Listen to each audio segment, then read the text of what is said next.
So students, welcome to AI Education at Study with Anas sir. Today I will be starting class 12 Political Science chapter number 3 Hindi. Last class में हमने नेपाल के बारे में पढ़ा था, नेपाल का लोकतंत्र और राजतंत्र। आज की क्लास में हम स्टार्ट करते हैं श्रीलंका में जातीय संघर्ष और लोकतंत्र। ठीक है, ये वाला टॉपिक हमारा है। फिर श्रीलंका में देखो, श्रीलंका एक छोटा सा ही देश है जो भारत से थोड़ा सा जुड़ा हुआ ही है ना।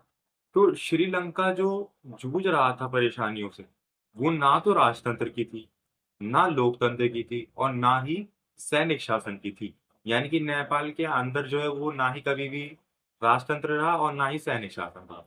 जब से आजाद हुआ है 1948 से लेकर जब से अब तक इसके अंदर लोकतंत्र शासन ही चल रहा है।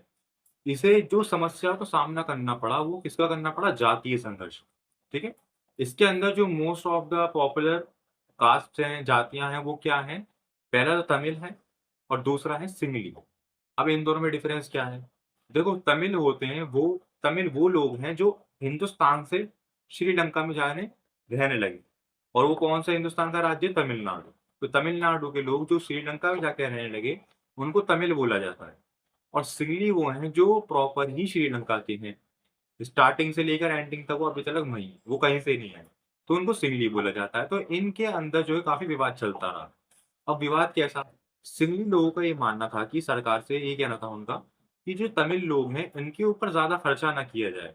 रोज़गार के ऊपर, स्वास्थ्य के ऊपर, शिक्षा के ऊपर जो खर्चा किया जाए, वो ज़्यादा से ज़्यादा सिंहली लोगों के ऊपर किया जाए। यानी जो हम इस देश के नागरिक हैं प्रॉपर वे, उनको उनके ऊपर किया जाए, ना कि दूसरे देश के आए हुए लोगों से।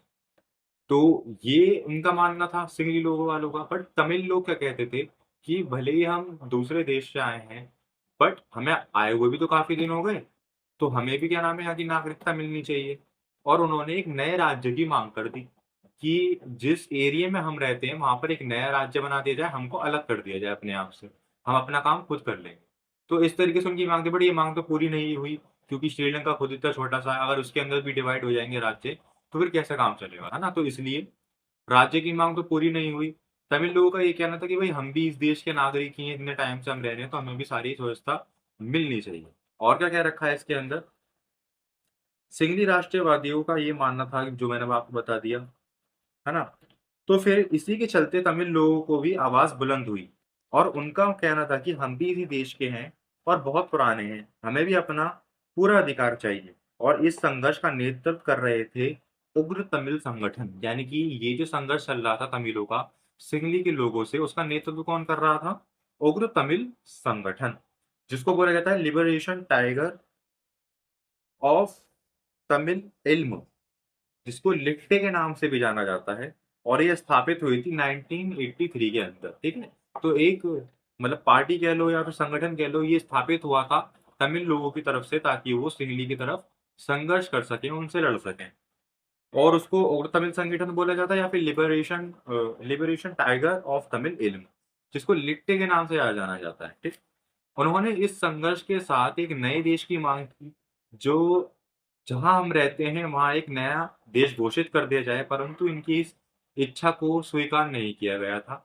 श्रीलंका से संबंधित ये जातियाँ सिर्फ़ श्रीलंका से ही नहीं, परंतु ये भारत से भी जुड़ा हुआ था। यानी कि ये जो संघर्ष, ये समस्या चल रही थी, ये श्रीलंका के अंदर ही सीमित नहीं थी। ये सॉरी, भारत से भी संबंधित हो गया था। क्यों? क्योंकि तमिल लोगों की माँग थी कि भई हम भारत से भी हैं। तमिलनाडु के लोगों ने ये माँग करी कि भई हमारे लोगों के साथ श्रीलंका में बुरा हो रहा है, तो भारत को भी कुछ आवाज़ उठानी चाहिए। तो भारत ने क्या नाम है, कई सारे समझौते करने की भी कोशिश करी श्रीलंका से कि भई लड़ाई ना हो, ये आवाज़ें ना उठें, मतलब कॉम्प्रोमाइज़ हो जाए दोनों के अंदर, आप उन्हें भी थोड़ी वो दो और अपने लोगों को भी। तो इसलिए भारत का जो इंटरफेयर कर रहा था, वो श्रीलंका को ज़्यादा कुछ ख़ास नहीं लग रहा था, श्रीलंका की जनता को। उसे ये लग रहा था कि वो हमारे आंतरिक मामलों में दखल दे रहा है। कौन? भारत। तो भारत ने एक काम और किया था, उसने अपनी सेना भेजी थी वहाँ, श्रीलंका के अंदर, जिसको शांति सेना के नाम से दिया जाता है। अब वो सेना क्यों भेजी थी? वो बेसिकली लड़ने के लिए नहीं भेजी थी।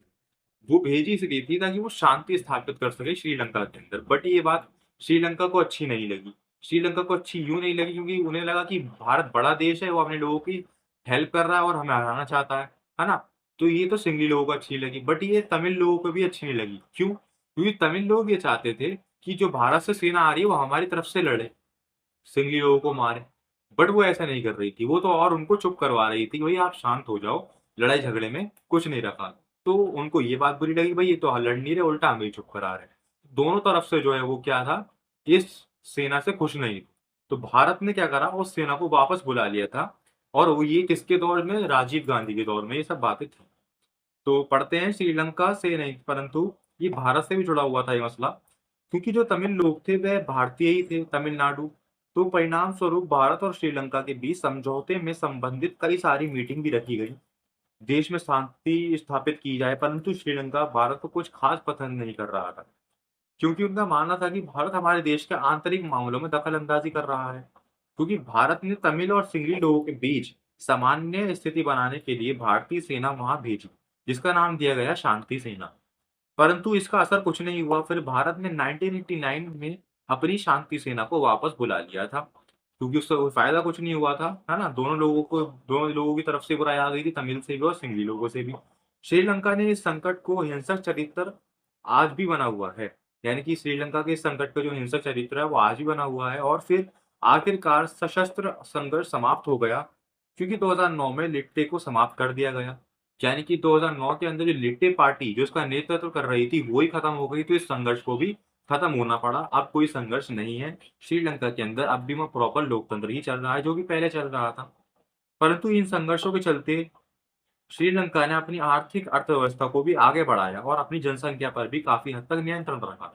यानी कि ऐसी बात नहीं है कि अगर श्रीलंका के अंदर संघर्ष चल रहे हैं कि भई जातीय संघर्ष चल रहा है, हम ग्रो नहीं करेंगे, ऐसा कुछ नहीं। श्रीलंका ने अपनी अर्थव्यवस्था पे भी पूरा ध्यान दिया और जनसंख्या पर भी।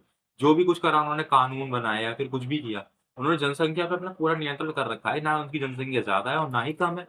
और अपनी अर्थव्यवस्था को भी आगे बढ़ाया। ये नहीं कि भई जातीय संघर्ष चल रहा है तो हमारी अर्थव्यवस्था पे असर पड़े, ऐसा कुछ नहीं था। उनकी अर्थव्यवस्था बिल्कुल प्रॉपर वे में आगे बढ़ रही थी, जिससे उनका देश का विकास हो रहा था। तो श्रीलंका में यही इम्पोर्टेंट टॉपिक है हमारे जातीय संघर्ष और लोकतंत्र के बीच। सो आई होप आपको सभी चीज़ें समझ में आई होंगी अच्छी तरीके से, ब्रीफली एक्सप्लेनेशन दिया है मैंने। फिर भी कोई डाउट हो तो आप कमेंट बॉक्स में मुझे बताइए, मैं दोबारा एक्सप्लेन करूँगा उसे। सो